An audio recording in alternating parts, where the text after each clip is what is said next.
నమస్తే cricket fans. ఈరోజు మనం ఒక చరిత్రాత్మక మ్యాచ్ గురించి మాట్లాడుకోబోతున్నాం. ఇండియా వర్సెస్ న్యూజిలాండ్ థర్డ్ టీ20 మ్యాచ్ స్టార్ట్ అయ్యే ముందు ఎవరు ఊహించలేదు. టీమిండియా ఈ రేంజ్లో విధ్వంసం సృష్టిస్తుందని. Target 154 runs. నార్మల్గా ఇది 20 ఓవర్స్ మ్యాచ్. కానీ మన వాళ్ళు 10 ఓవర్స్లోని మ్యాచ్ని ఫినిష్ చేసేశారు. అభిషేక్ శర్మ మరియు సూర్య తోఫాన్కి న్యూజిలాండ్ బౌలర్స్ ఎక్కడున్నవో కూడా తెలియకుండా పోయారు. ఫుల్ డీటెయిల్స్లోకి వెళ్తే మొదటి టాస్ గెలిచిన స్కిప్పర్ సూర్యకుమార్ యాదవ్ బౌలింగ్ తూకున్నారు. న్యూజిలాండ్ ఓపెనర్ స్టార్ట్ బాగానే ఇచ్చిన జస్ప్రీత్ బుమ్రా గ్రౌండ్లోకి ఎంటర్ అవ్వగానే సీన్ మారిపోయింది. బుమ్రా తన 4 ఓవర్స్లో కేవలం 17 రన్స్ ఇచ్చి 3 వికెట్స్ తీసుకున్నాడు. తన యాక్యురసీ ముందు ఎన్జీ బ్యాట్స్మెన్ తరబాదరు.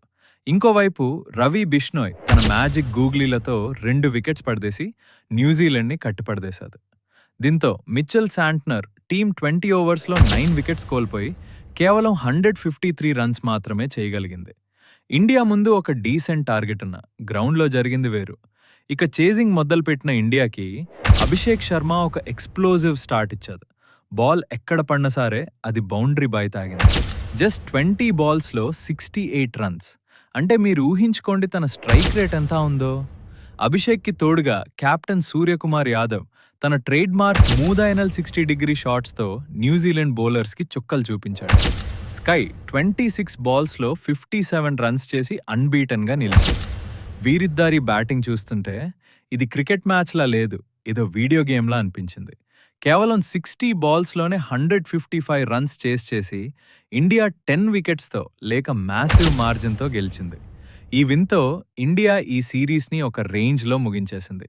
అభిషేక్ శర్మ లాంటి యంగ్ టాలెంట్స్ ఇలాంటి అగ్రెసివ్ క్రికెట్ ఆడుతుంటే టీమిండియా ఫ్యూచర్ చాలా బ్రైట్గా కనిపిస్తుంది. మరి ఈరోజు మ్యాచ్లో మీకు అభిషేక్ శర్మ బ్యాటింగ్ ఎక్కువగా నచ్చిందా లేక బుమ్రా బౌలింగా? వెంటనే కమెంట్ సెక్షన్లో తెలియజేయండి. ఇలాంటి మరో క్రేజీ క్రికెట్ అప్డేట్స్ కోసం వెంటనే మన ఛానల్కి సబ్స్క్రైబ్ చేసుకోండి అండ్ ఆ బెల్ ఐకాన్ని క్లిక్ చేయండి. జై హింద్.